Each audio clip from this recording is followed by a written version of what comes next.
All right, thank you all for joining me today and to learn about our exchanges in Australia and England.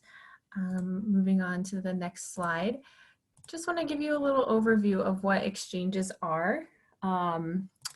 Exchanges are a different type of program than maybe what you're used to learning about in terms of our campuses. An exchange program is when you enroll in a foreign institution directly. So think about if a student from another country were to enroll at Temple, it's not a study abroad program per se, it's, really just joining the whole university community. But exchange program is a little bit different because it's an agreement that we have with one of these foreign universities where you can pay Temple tuition and attend this university for a semester or an academic year. And the biggest takeaway from this program is that it's very immersive. It's a way to really integrate with the entire university community. You get to meet people from all over the world. So instead of just being a cohort of maybe 50 Temple students that go to a Temple campus, you might be one of a few students from Temple who go to, let's say, UEA, University of East Anglia, and you have to make all new friends, which seems a little scary, but think about it like freshman year, everyone's kind of excited to meet other people. But you get to meet people from the US or from, all different countries around the world. And you get to take classes with students from that host country, full-time students there. And you can join clubs, activities. Some programs will allow you to work and get part-time jobs, do volunteer work. So it's a great way to really feel like you're living in the country that you choose to go to and really see what it's like to be a student in that country. Some of the challenges that come with exchanges, some of these on this list are just typical study abroad challenges. A culture shock is one that you would experience in most places.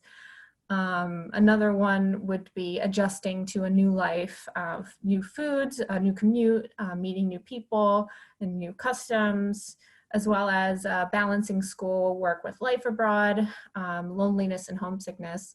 But some of the specific challenges of exchanges, the first one, as I mentioned in the previous slide, is not having a cohort of Temple students with you. Now, for some students, that is exciting. It seems like a challenge that you want to have. So for example, I did an exchange when I was an undergrad at Temple at a Korean university, and not having the group of Temple students with me was a draw. That was something that I was really excited to do and really pursue this on my own. So this could be a challenge and a benefit as well. Another aspect you need to consider is flexibility in planning. So some of our institutions abroad, many of them don't offer or don't show you exactly what's going to be offered every semester pretty far in advance. So instead, you might need to make a plan based off of last year's course schedule and then adjust it as needed. So exchanges are good for students who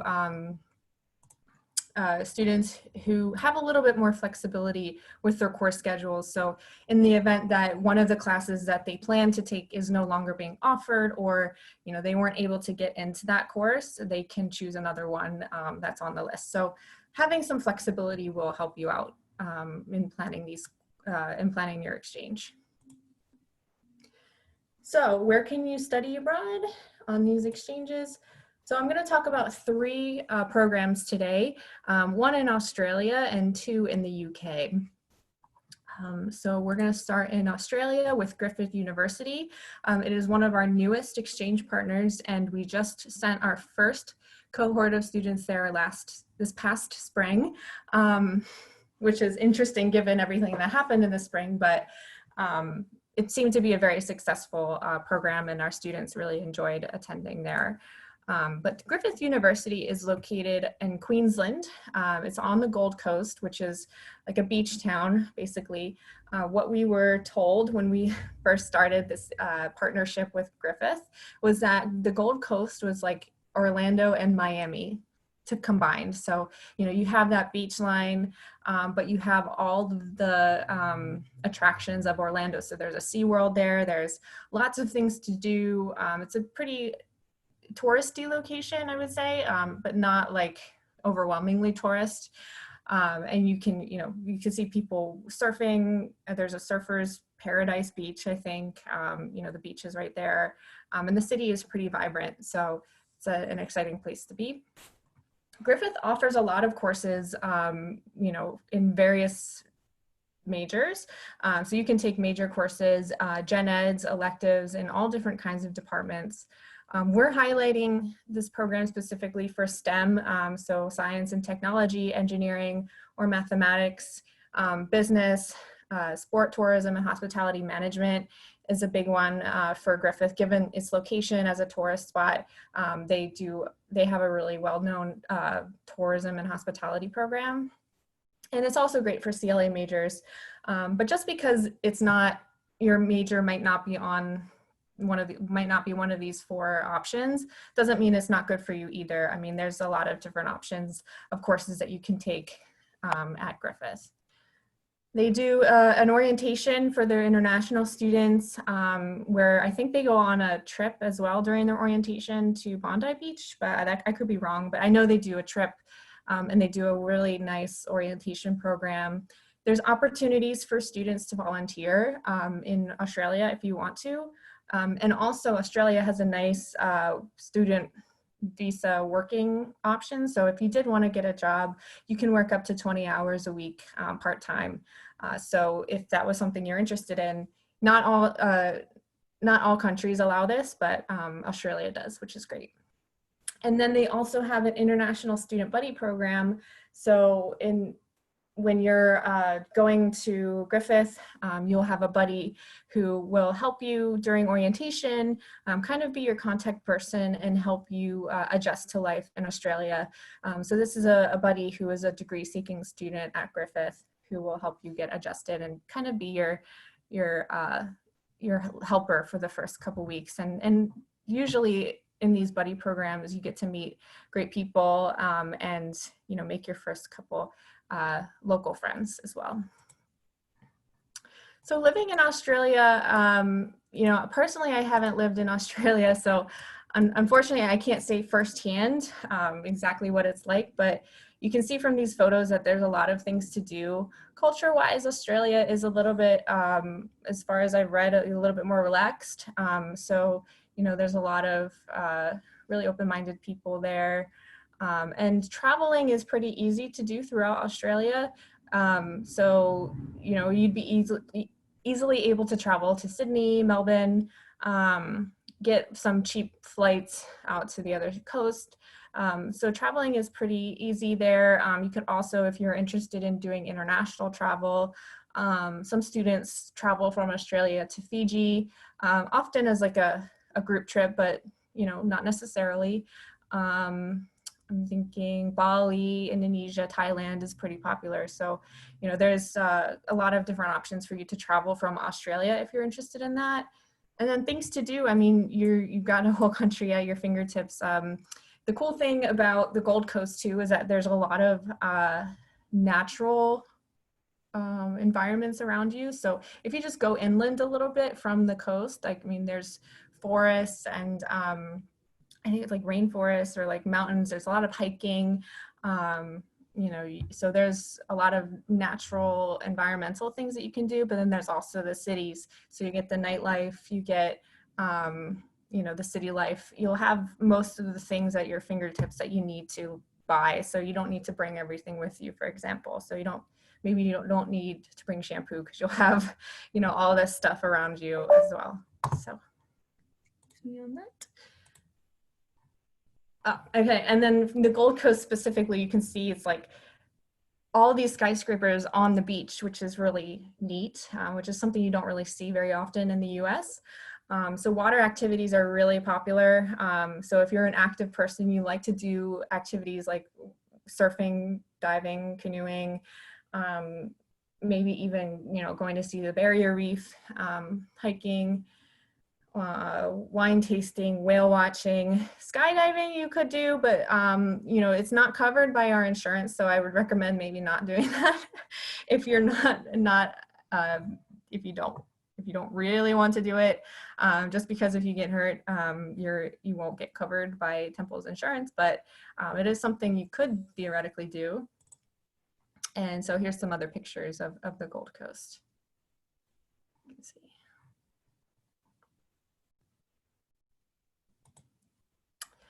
And as I mentioned, travel to the different locations. You can see here, I believe this is flights to these different cities.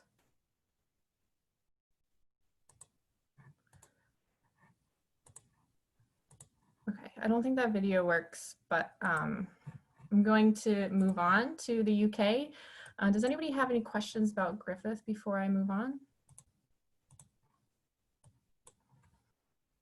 You can just type them into the chat.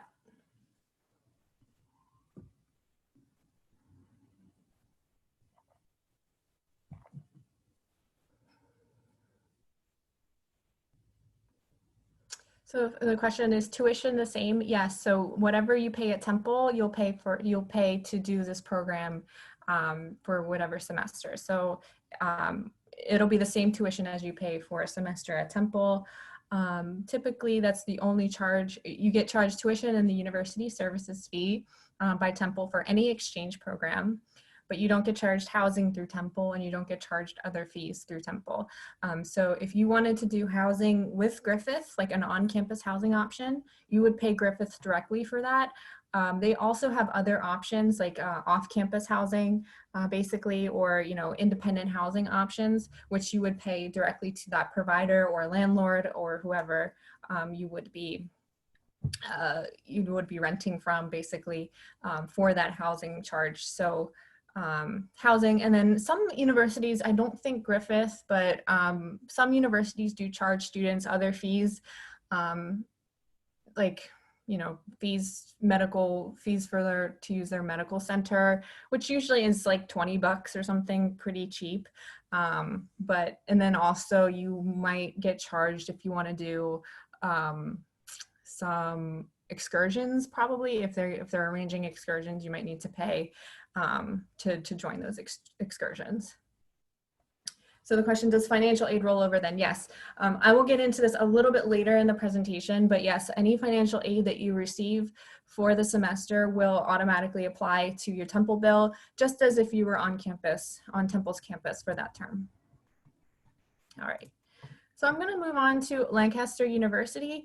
For those of you who are from Pennsylvania, I always kind of struggle with this one, calling it Lancaster, but it's Lancaster in the UK.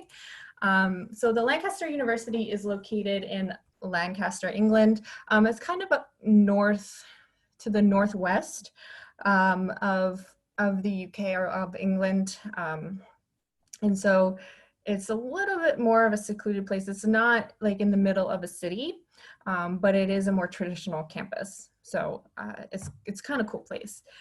They have a lot of different options for students to take there. They have STEM, business, CLA courses. I think they also have some communication studies courses, theater. They have a lot of options. So again, like I said, for Griffith, if your major isn't on here, it doesn't mean it's not the best fit for you. It just is a matter of finding the right courses. Lancaster also has a cool welcome week. You'll learn all about the UK education system. You get your campus tours, you do class registration and social events. So they have a lot of international students, so they're really used to doing this kind of programming. Lancaster City is rich with history and culture. So this is the picture of Lancaster Castle, but you also have a really kind of cool little city that you can explore with shops, cafes, and bars and theaters. So it's kind of like a historical but pretty lively, smaller city that you can explore. They have an awesome student support. They're super friendly. They are a highly ranked university, so I think they just, again, they were one of the top 10 universities in the UK. And they're also known for having some of the best housing facilities, if that matters to you.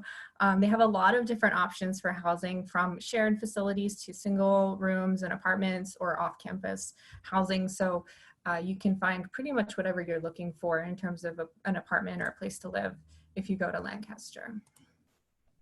Here's another photo of Lancaster Castle. I think this is supposed to be a video, but if you go to our website and you check out this page, our page on Lancaster University, you can see there's a video on that landing page too. So that would be the same video I would show in this presentation.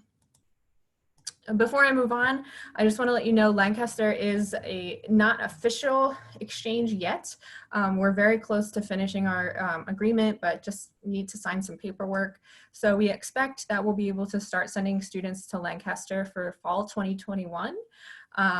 So we're really hopeful that we can kick this off soon. But if you're interested at all in exploring Lancaster, obviously let me know, and we can have a discussion about it. Moving on to the other location in the UK, University of East Anglia is one of our longer term exchange partners, I think since the early 1990s.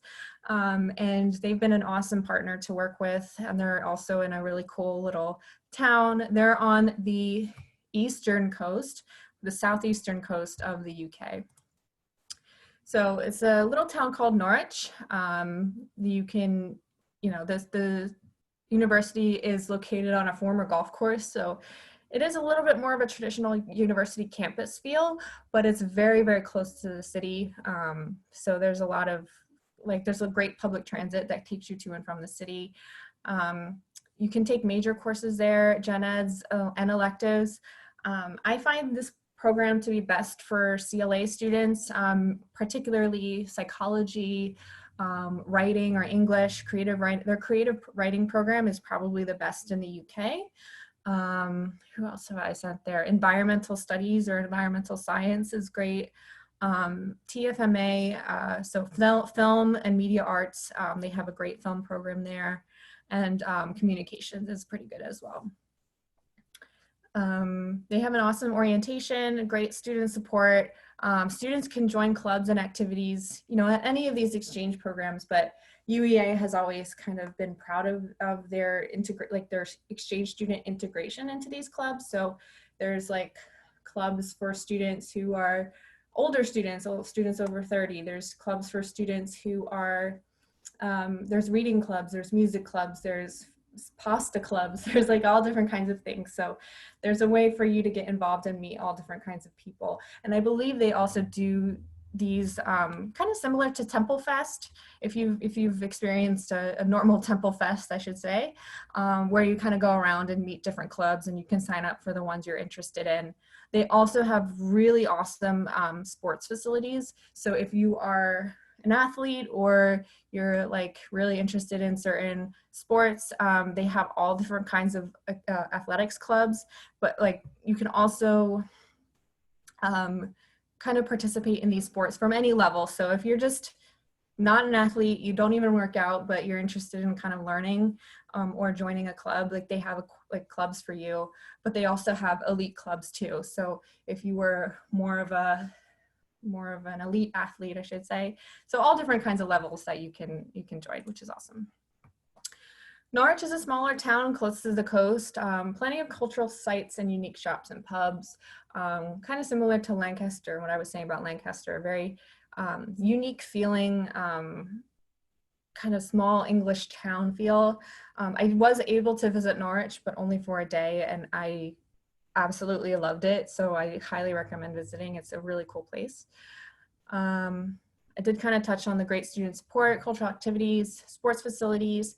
They are also pretty highly ranked. I don't know their ranking exactly, but specifically for creative writing and environmental studies or science, they're really highly ranked for those.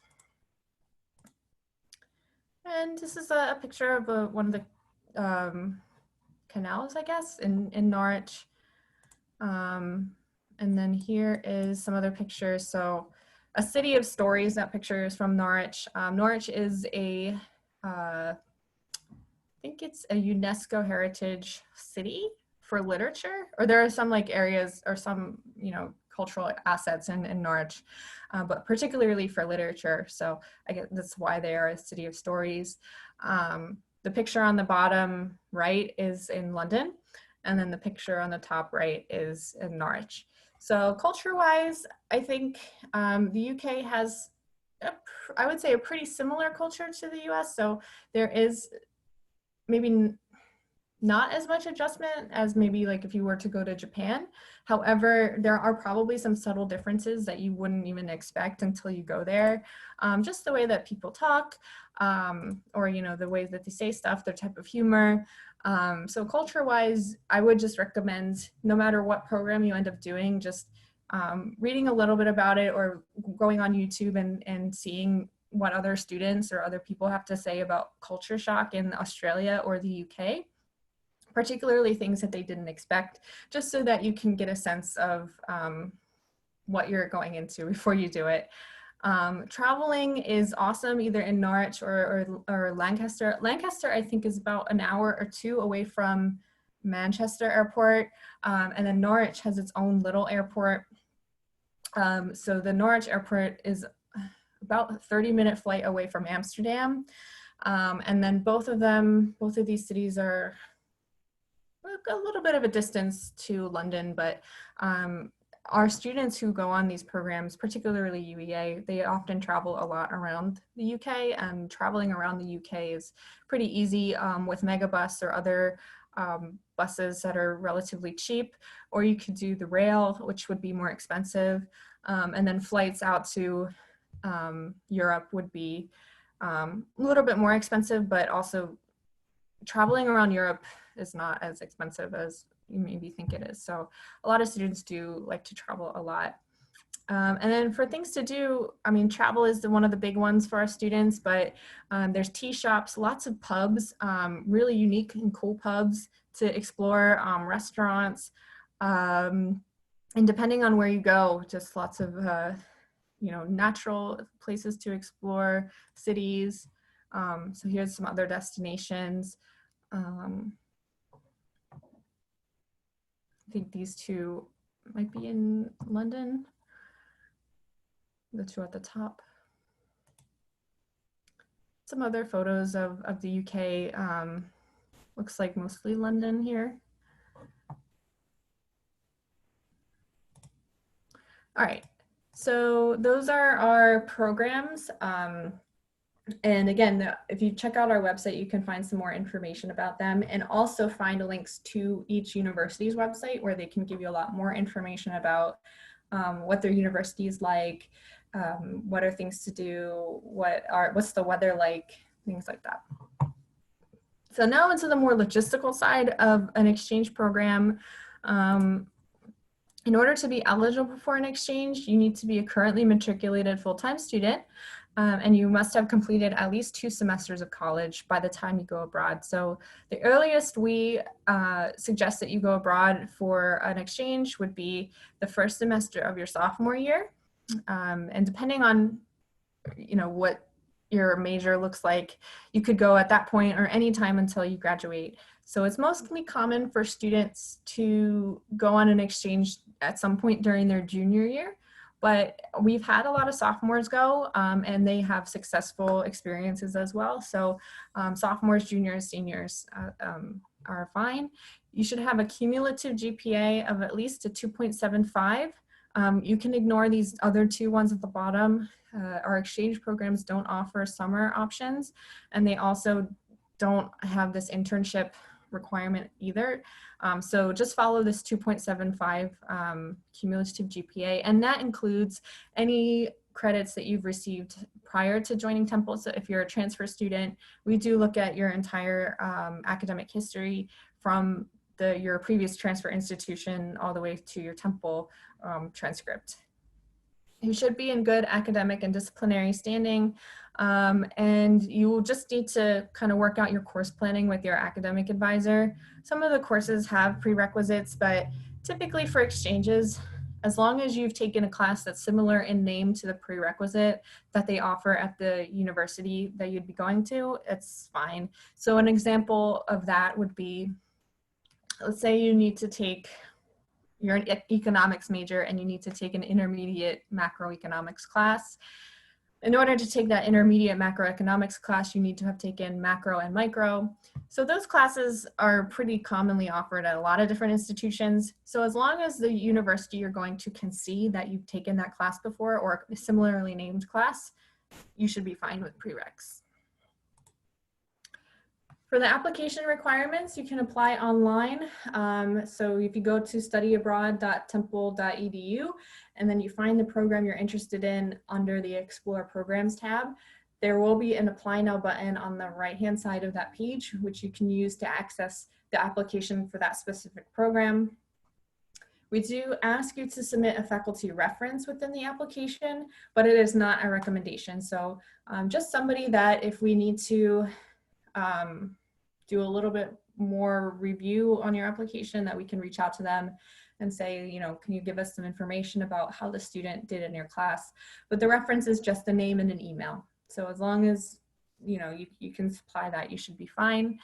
A 200-word essay, minimum 200-word essay about why you're studying abroad on this program. The prompt is pretty clear. It should just say, like, tell us why you're choosing this program in this location, and you know, academically how it will help you achieve your goals. And then there is an academic advisor recommendation form. And so this is not a recommendation from a professor. It's from your academic advisor, the person you talk to about planning your courses for your next 4 years. And all they'll need to do is just say, yes, I've met with a student. The student is fine to go abroad this term. They should take these classes or fulfill these requirements. And that's about it. Yeah, it's just a couple questions. It's nothing to be scared about. So as long as you've met with your academic advisor and talked to them about studying abroad, it should be really easy for them to complete. So we have a couple deadlines here. Our fall and academic year deadline and spring priority is March 1st. And then our spring deadline is September 1st. So as you clearly know, it's September 1st has passed. So if you are interested in a spring 2021 program, email me directly. I'll put my email in the chat. And most of our programs do have some flexibility with these deadlines. So if you really want to go spring 2021, I can probably extend your deadline for you. But one of the things I also want to explain is the difference between spring priority and spring. So because an exchange program does rely on this balance of exchanges, so students coming to Temple from the foreign institution and students from Temple going to that institution or to that foreign university, it should be balanced, right? So in order to make sure we're maintaining those balances, we don't review on a rolling basis. We do review everyone after the deadline. So if you apply now if you were to apply like 6 months early, you wouldn't get a decision until after the deadline, at least at this point in time. So if you were interested in spring 2022 and you wanted to go to a university that was really popular, then you could apply before March 1st and you would get your spot early for that spring term. So that's just an explanation. If you need more explanation, I can try to explain more later. But just to let you know, that's how it works right now.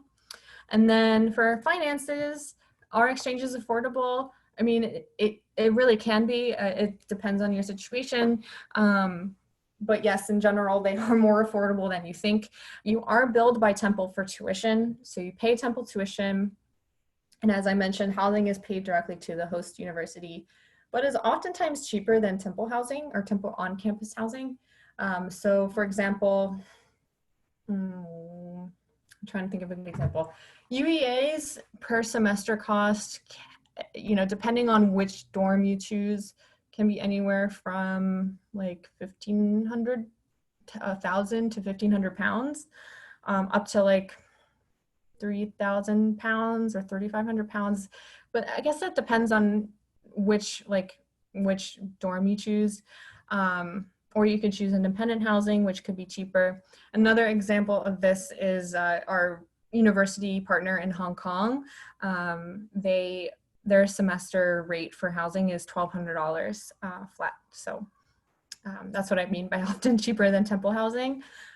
You can use your financial aid and scholarship. So anything that you already get towards Temple will apply to your Temple bill as usual. So you don't really even need to make that many changes to your financial aid. It is a good idea to meet with a financial aid officer to see if you actually qualify for more scholarships or more financial aid if you do this program. So for example, students who are commuters typically get less financial aid, but if you do a program where you're now living quote unquote on campus, you might qualify for more aid. And then apply for scholarships specifically for study abroad. One example is the Gilman Scholarship. That's a national scholarship for anybody who gets a Pell Grant, and it's a great way to fund study abroad experiences.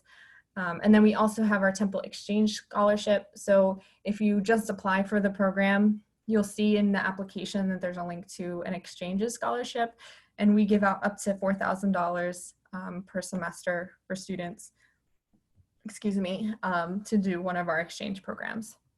And then I always just like to recommend students who are interested in studying abroad, start saving up for it now. It does make a difference if you are earning some extra money, and you want to kind of save your money for these kinds of experiences. It is pretty hard to live abroad and be on a budget, but it's not impossible. So if you do have some money saved up, especially for things that you really want to do, so if you've dreamed about spending a week in London, you want to make sure you save for that experience, or being able to travel to Ireland or something. Okay, so getting started. Here's the general process for how to begin your study abroad experience. Plan early as possible, but at any point in the process we could help you out and make it work. It's just if you plan early, then you have more time to get yourself settled and not feel like you're in a rush, which is often hard to do, especially when you have other course work going on. Attend Foundations if you haven't already. It's a general study abroad info session that goes over basically everything you need to know about study abroad at Temple. Talk to your academic advisor about studying abroad in general, and then once you've chosen a program, talk to your academic advisor about studying abroad on this particular program, because then they can give you a sense of when is the right time to go abroad. Let's say if you are if you're a business major, for example, business majors have certain requirements that they need to fulfill in order to graduate on time. And an example of this is like if you were to go to Temple, Japan, you can't take upper level business classes at Temple, Japan. So business students who want to go to Japan often go in their sophomore year. But if a business student wanted to go to Lancaster instead, they could go in their sophomore or junior years, because Lancaster has the same accreditation, and the student could have a little bit more flexibility of when they wanted to go abroad. If you're a freshman or first year transfer and you've never had a passport before, definitely apply for the passport scholarship. It covers the full cost of getting a passport, and a passport is good for 10 years, so it's a great opportunity if you've never had a passport before. We also have school college guides on our website. So if you go studyabroad.temple.edu/school college, you'll be able to see which universities or which programs fit best for your major. So if you are a communications major, you can see which universities offer which classes in which majors for our exchanges, or which campus programs offer certain classes. So it's a great way to kind of narrow down your search if you're really not sure where to start. All right, so last comment, Tom Kuklinski, former peer advisor, spent a year in Taiwan on an exchange, and had a great experience and just said, you need to experience a culture in real life in order to really understand it. What you read is never the full picture. So highly recommend exchanges if you are interested in them. Here's our contact information. Our location is Tuttleman Learning Center, but we are closed at this time. So you won't find anybody at that location, but you can always reach us at study.abroad@temple.edu, or you can call us. Our line is still active, 215-204-0720. And my email, I'll put it in the chat right now, is madeline@temple.edu. If you just want to talk to me specifically about an exchange, I'm happy to do so. I can arrange an appointment and we can just spend some time working that out. Right, I think that's it. Here's some, follow us on social media. All right, so this is the presentation. If you have any other questions, please feel free to go into the group chat. If not, you're welcome to go. Thank you so much for attending the session today, and I really hope to work with you soon on your exchange experience.